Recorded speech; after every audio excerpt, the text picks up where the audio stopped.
1956 সালের এপ্রিল মাসে ভারত সরকার নেতাজি অনুসন্ধান কমিটি গঠন করে।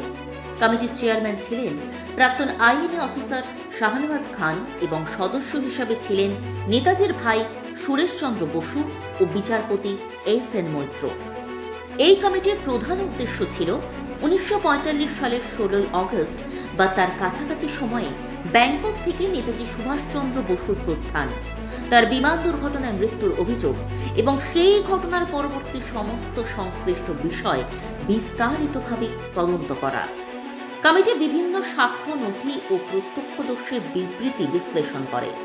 দীর্ঘ তদন্তের পর 1956 সালে জমা দেওয়া প্রতিবেদনে কমিটি এই সিদ্ধান্তে উপনীত হয় যে নেতাজি সুভাষচন্দ্র বসু তাইহোকু শহরে একটি বিমান দুর্ঘটনায় মারা যান।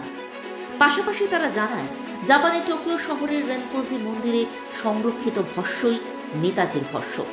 তবে এই প্রতিবেদনের সঙ্গে সঙ্গেই বিতর্কের সূত্রপাত হয়। কমিটির সদস্য সুরেশচন্দ্র বসু এই সিদ্ধান্তের সঙ্গে একমত হননি এবং তিনি একটি ভিন্ন মত পেশ করেন। তার মতে, বিমান দুর্ঘটনা ও মৃত্যুর বিষয়ে চূড়ান্ত ও সন্দেহাতীত প্রমাণের অভাব রয়েছে। সরকারি তদন্ত থাকা সত্ত্বেও নেতাজির মৃত্যুকে ঘিরে সম্পূর্ণ নিরপেক্ষ ও চূড়ান্ত প্রমাণ সব সময় পাওয়া যায়নি। এই কারণেই বিভিন্ন মত আজও প্রচলিত। কেউ মনে করেন নেতাজি বিমান দুর্ঘটনায় মৃত্যুবরণ করেন, আবার অন্য একটি অংশ বিশ্বাস করে যে তিনি সেই দুর্ঘটনা থেকে বেঁচে গিয়ে পরবর্তীতে অন্য কোনো দেশে গোপনে জীবিত ছিলেন। সময়ের সঙ্গে সঙ্গে নেতাজি সুভাষচন্দ্র বসুকে ঘিরে বিতর্ক ক্রমশ গভীর হয়েছে। বিভিন্ন সময়ে কেন্দ্র ও রাজ্য উভয় স্তরেই নেতাজি সংক্রান্ত গোপন নথি প্রকাশের দাবি উঠেছে। বহু মানুষের মতে নেতাজির নিখোঁজ হওয়া শুধুই একটি ঐতিহাসিক ঘটনা নয়, এটি দেশবাসীর জানার অধিকারের সঙ্গে যুক্ত। তাই সব তথ্য ও নথি জনসমক্ষে আনা জরুরি। নেতাজির অন্তর্ধান তদন্তের জন্য গঠিত অনুসন্ধান কমিটি তৎকালীন প্রধানমন্ত্রী জওহরলাল নেহরুর সরকারের আমলেই কাজ শুরু করে। সরকার আনুষ্ঠানিকভাবে ওই কমিটির রিপোর্ট গ্রহণ করলেও বহু ইতিহাসবিদ ও রাজনৈতিক বিশ্লেষকের ধারণা, তথ্য ও প্রমাণের সীমাবদ্ধতা এবং দীর্ঘদিন কিছু নথি গোপন রাখার সিদ্ধান্ত রহস্যকে আরো জটিল করে তুলেছে।